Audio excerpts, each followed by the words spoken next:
the 44 presidents who've held this office before him, many have at times criticized the media, but none had declared a full-on war against the press like Donald Trump. Fake news. Fake, disgusting news. The fake media. And the fake news refused to call it, right? Under Trump, White House rules have changed. Gone are the daily press briefings, replaced by the president's own stream of tweets, a way to bypass reporters, reaching his audience directly, but also to attack them. Since kicking off his campaign in 2015, Donald Trump has tweeted more than 1,800 attacks on the media. Some of his exchanges with reporters have gone viral, like his tense back and forth with CNN's chief White House correspondent, Jim Acosta.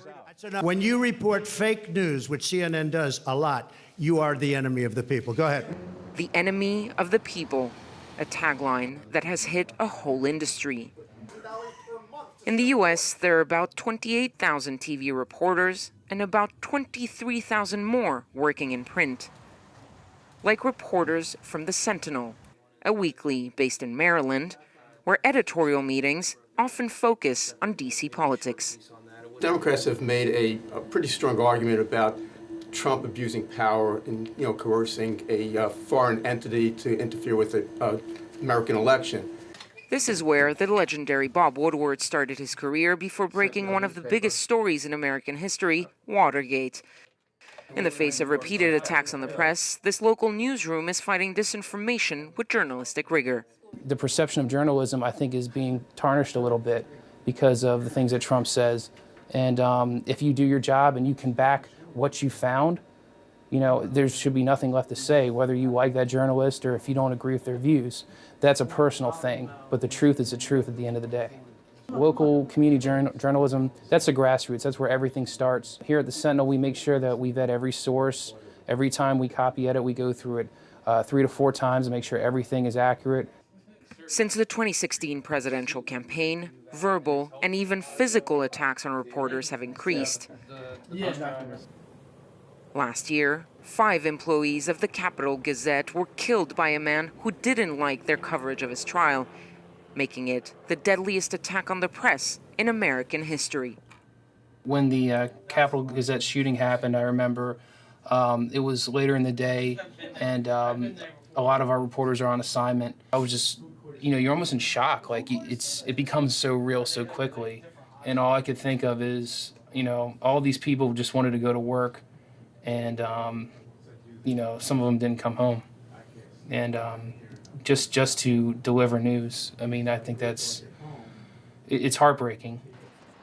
According to a recent Gallup poll, only 41% of Americans trust the media, the lowest number since 1973. Enough to worry press freedom activists like Thomas Amelia of PEN America. It's very hard these days to be a journalist.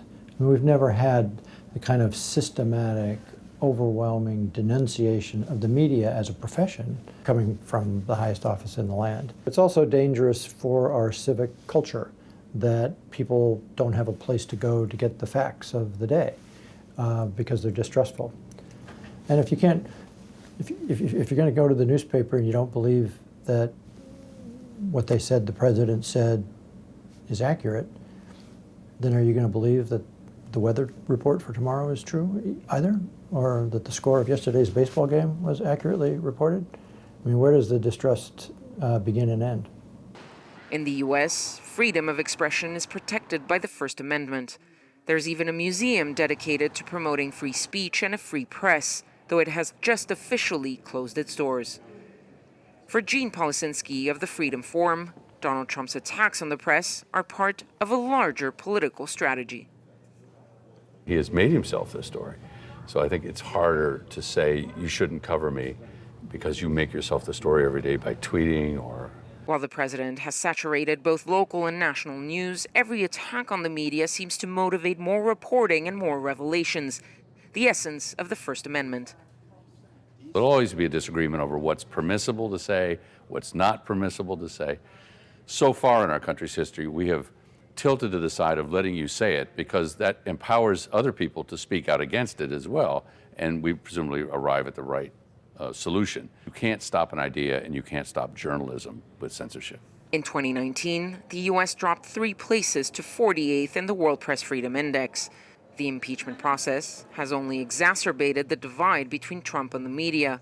And with the 2020 election around the corner, reporters are likely to face more attacks from the White House.